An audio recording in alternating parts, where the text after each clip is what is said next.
आपका स्वागत है हमारे चैनल पर। यह वीडियो में आपको मिलेगा दिल्ली एयरपोर्ट पर टोरंटो जाने लगे 2 पंजाबी पकड़े गए, नकली एजेंट कांड, फिर पुलिस ने जो किया। दोस्तों, पंजाब की धरती से हर रोज हजारों की तादाद में नौजवान विदेशों की ओर उड़ान भरते हैं, जिनमें से बहुतों की मंजिल सपनों का देश कनाडा होता है। लेकिन कई बार ये सपना एयरपोर्ट की दीवारों के भीतर ही दम तोड़ देता है जब पता चलता है कि जिस वीजे पर वो सफर कर रहे हैं वो असल में महज कागज का एक टुकड़ा है। आज की ये घटना किसी फिल्मी कहानी से कम नहीं है, लेकिन इसका सच इतना कड़वा है कि सुनकर आपके पैरों तले जमीन खिसक जाएगी। क्योंकि ये सिर्फ 2 लड़कों की कहानी नहीं है, बल्कि ये उन हजारों माता पिता के दर्द की कहानी है जिन्होंने अपनी जिंदगी भर की पूंजी लगाकर अपने बच्चों को जहाज चढ़ाने का सपना देखा था।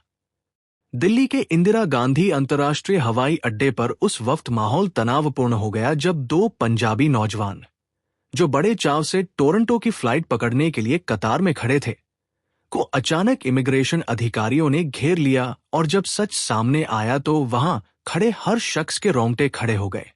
ये मामला हमें ये सोचने पर मजबूर कर देता है कि आज भी हमारे भोले भाले लोग कैसे शातिर एजेंटों के बिछाए हुए मकड़जाल में फंस जाते हैं और कैसे लाखों रुपए बर्बाद करने के बाद उनके हाथ सिर्फ पुलिस की हथकड़ियां और जेल की सलाखें ही आती हैं। इस पूरे वाक्य ने एक बार फिर से पंजाब में फैले कबूतरबाजी के काले कारोबार की परतों को खोलकर रख दिया है, जिसके बारे में हम आज विस्तार से बात करेंगे ताकि कोई और इस दलदल में न फंसे। ये कहानी शुरू होती है पंजाब के 2 अलग अलग गांवों से, जहां 2 नौजवान, जिनकी उम्र महज 22 से 25 साल के बीच थी, अपने भविष्य को सुनहरा बनाने के सपने देख रहे थे। क्योंकि पंजाब में रोजगार की कमी और विदेश जाने की होड़ ने हर नौजवान के दिल में बाहर जाने की चिंगारी जलाई हुई है। इन लड़कों के परिवार वाले खेती बाड़ी से जुड़े हुए साधारण किसान थे, जिनके पास बहुत जमीन जायदाद नहीं थी, लेकिन अपने बेटों को विदेश भेजने की जिद ने उन्हें अपनी पुश्तैनी जमीन बेचने और ब्याज पर मोटी रकम उठाने के लिए मजबूर कर दिया था। घर में खुशी का माहौल था क्योंकि एजेंट ने उन्हें भरोसा दिलाया था कि वीजा लगना पक्का है और वो सीधे टोरंटो पहुंचेंगे, जिस कारण माता पिता ने अपना सब कुछ दांव पर लगा दिया था। दोनों नौजवान एक दूसरे को पहले नहीं जानते थे, लेकिन उनकी किस्मत की डोर एक ही धोखेबाज एजेंट के साथ जुड़ी हुई थी, जिसने उन्हें सब्ज़बात दिखाकर लाखों रुपए ठग लिए थे। एजेंट ने इतनी सफाई से अपना जाल बुना था कि न तो लड़कों को और न ही उनके पढ़े लिखे रिश्तेदारों को वीजे के नकली होने का रत्ती भर भी शक हुआ। गांव में विदाई की तैयारियां चल रही थी, रिश्तेदार बधाइयां देने आ रहे थे और माएं अपने बेटों के लिए लड्डू और सूखा सामान बांध रही थी। लेकिन किसी को ये अंदाजा नहीं था कि ये खुशी कुछ ही घंटों में मातम में बदलने वाली है।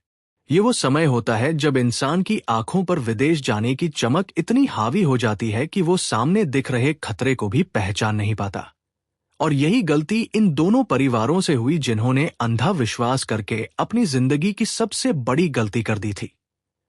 जिस दिन का इंतजार था, आखिरकार वो दिन आ गया और दोनों नौजवान भारी मन और उत्साह के साथ दिल्ली के एयरपोर्ट के लिए रवाना हुए, जहां उन्हें लग रहा था कि अब बस कुछ ही पलों की दूरी पर कनाडा की धरती है। रास्ते में वो अपने फोन पर कनाडा की वीडियोस देखते रहे और अपने दोस्तों को स्नैपचैट और इंस्टाग्राम पर अपडेट्स डालते रहे कि वो जल्दी ही टोरंटो पहुंच रहे हैं। जब वो दिल्ली एयरपोर्ट पहुंचे तो वहां की चकाचौंध देखकर वो और भी खुश हो गए, लेकिन उनके मन के किसी कोने में एक अनजान डर भी था जो अक्सर पहली बार सफर करने वालों के मन में होता है। एजेंट ने उन्हें सख्त हिदायत की थी कि एयरपोर्ट पर किसी से ज्यादा बात नहीं करनी और अगर कोई अधिकारी कुछ पूछे तो बड़े आत्मविश्वास से जवाब देना है। दोनों लड़के अलग अलग समय पर टर्मिनल 3 के अंदर दाखिल हुए, जहां चेक इन काउंटर पर भीड़ थी और लोग अपनी फ्लाइट्स के लिए उतावले थे। उन्होंने अपना सामान जमा करवाया और बोर्डिंग पास ले लिए, जिससे उनका हौसला और बढ़ गया कि सब कुछ ठीक चल रहा है। लेकिन असल इम्तिहान अभी बाकी था। इमिग्रेशन काउंटर, जहां भारतीय अधिकारी बहुत बारीकी से दस्तावेजों की जांच करते हैं। जैसे जैसे वो लाइन में आगे बढ़ रहे थे, उनके दिल की धड़कन तेज होती जा रही थी। लेकिन उन्हें इस बात का गुमान था कि उनका वीजा असली है, क्योंकि एजेंट ने उन्हें वीजे की कॉपी दिखाकर पूरा यकीन दिलाया था। यही वो पल होता है जब इंसान की किस्मत का फैसला होता है, और यही उनकी किस्मत ने पलटा खाना था। जब पहला लड़का इमिग्रेशन अफसर के सामने पहुंचा और अपना पासपोर्ट आगे किया, तो अफसर ने रूटीन के मुताबिक पासपोर्ट के पन्ने पलटने शुरू किए और वीजा स्टिकर पर नजर मारी। पहली नजर में सब कुछ ठीक लग रहा था, लेकिन इमिग्रेशन अधिकारियों के पास ऐसी आधुनिक तकनीक और तजुर्बा होता है कि वो सेकंडों में असली और नकली की पहचान कर लेते हैं। जब अफसर ने वीजा स्टिकर को अल्ट्रावायलेट लाइट और सिस्टम में स्कैन किया, तो कंप्यूटर स्क्रीन पर वो विवरण नहीं आए जो एक असली वीजे के होने चाहिए थे। अफसर के माथे पर शिकन आ गई और उसने लड़के की तरफ शक की नजरों से देखा। फिर कुछ और सवाल पूछे, जैसे कि आप कनाडा क्यों जा रहे हैं और आपका वीजा किसने लगवाया है। लड़का घबरा गया और उसकी आवाज लड़खड़ाने लगी, जिसने अफसर का शक यकीन में बदल दिया। उसी वक्त दूसरे काउंटर पर भी दूसरे लड़के के साथ ऐसा ही हो रहा था, क्योंकि दोनों के वीजे एक ही सीरीज के थे और एक ही तरीके से जाली तैयार किए गए थे। अधिकारियों ने तुरंत सुरक्षा कर्मचारियों को इशारा किया और दोनों लड़कों को लाइन से बाहर निकालकर एक तरफ बने पूछताछ वाले कमरे में ले जाया गया। ये वो मंजर था जब टोरंटो जाने का सपना चकनाचूर हो गया और एयरपोर्ट का चमकदार फर्श उन्हें जेल की काल कोठरी जैसा लगने लगा। आसपास खड़े और यात्री हैरानी से देख रहे थे, जबकि ये लड़के शर्म और डर से पानी पानी हो रहे थे। पूछताछ वाले कमरे में माहौल बहुत गंभीर था, जहां सीनियर अधिकारियों ने दोनों पासपोर्ट्स की गहराई से जांच की और पाया कि वीजा स्टिकर उच्च स्तरीय प्रिंटिंग मशीनों से तैयार किए गए थे, लेकिन वो कैनेडियन हाई कमीशन द्वारा जारी नहीं किए गए थे। जब पुलिस ने सख्ती से पूछताछ शुरू की तो लड़के फूट फूट कर रो पड़े और कहने लगे कि वो बेडसूर हैं, उन्हें कुछ नहीं पता कि वीजा नकली है। उन्होंने रोते हुए बताया कि कैसे उनके माता पिता ने जमीनें बेचकर 25 से 25 लाख रुपए एजेंट को दिए थे। पुलिस के लिए ये कहानी नई नहीं थी, लेकिन लड़कों की हालत देखकर पत्थर दिल भी पिघल सकता था।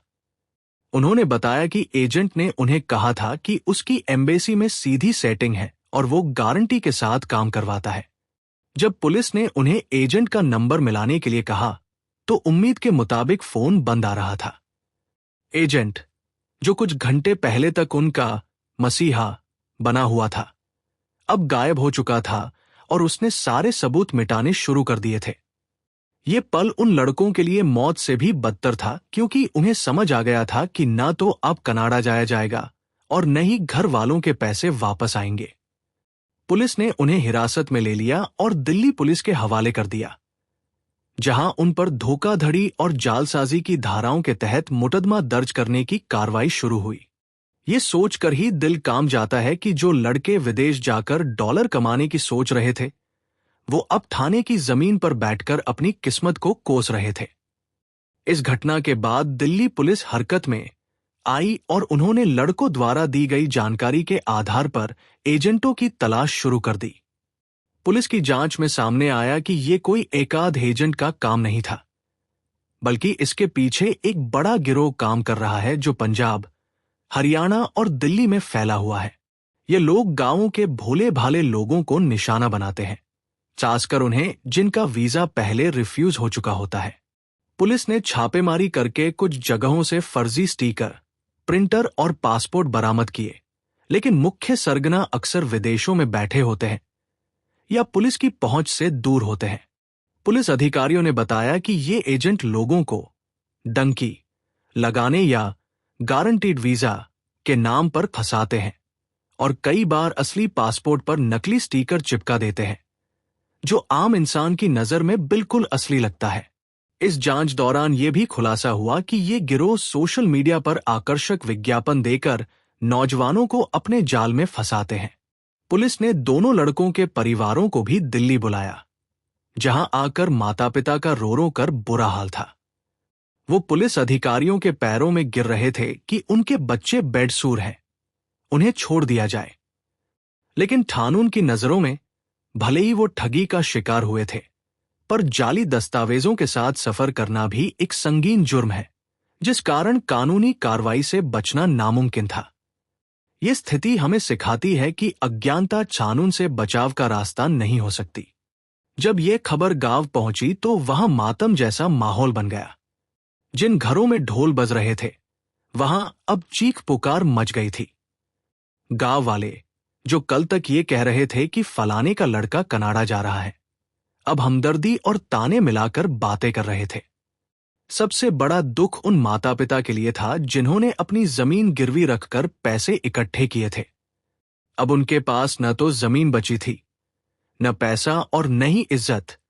उल्टा उनके बेटे जेल में थे और उन पर केस दर्ज हो चुका था। आर्थिक तौर पर यह परिवार कई साल पीछे चले गए थे, जिसकी भरपाई शायद सारी उम्र ना हो सके। यह सिर्फ पैसे का नुकसान नहीं था, बल्कि एक सामाजिक धक्का भी था। रिश्तेदारों और पड़ोसियों के सवालों का सामना करना उनके लिए मुश्किल हो गया था। कई बार ऐसे हालातों में परिवार डिप्रेशन में चले जाते हैं या खुदकुशी जैसे कदम उठाने के लिए मजबूर हो जाते हैं। ये घटना हमें याद दिलाती है कि अंधी दौड़ में शामिल होने का नतीजा कितना भयानक हो सकता है। एजेंट तो अपना कमीशन लेकर गायब हो गया, पर पीछे छोड़ गया बर्बादी की ऐसी दास्तां जो आने वाली पीढ़ियों तक याद रहेगी। माता पिता की आंखों से बहते आंसू ये बयान कर रहे थे कि काश उन्होंने थोड़ी और सावधानी बरती होती या किसी पढ़े लिखे इंसान से सलाह ली होती।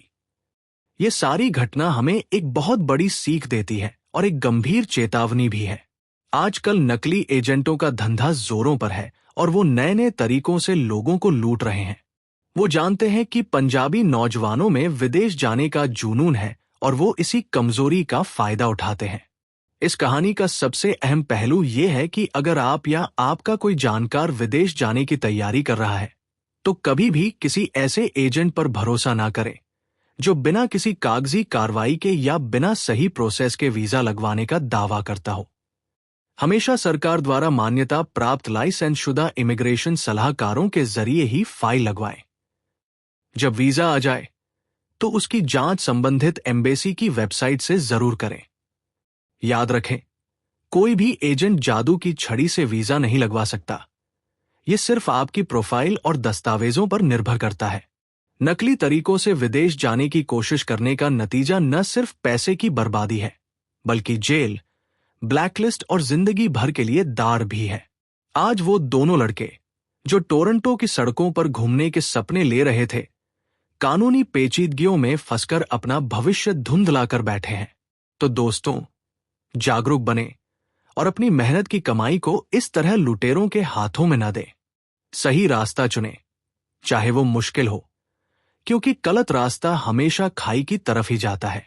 जिंदगी बहुत कीमती है, इसे एजेंटों के झूठे वादों की भेंट न चढ़ाएं। जे आपको ये वीडियो बढ़िया लगी तो कृपया हमारे चैनल को सब्सक्राइब और वीडियो को लाइक जरूर कर लें। धन्यवाद।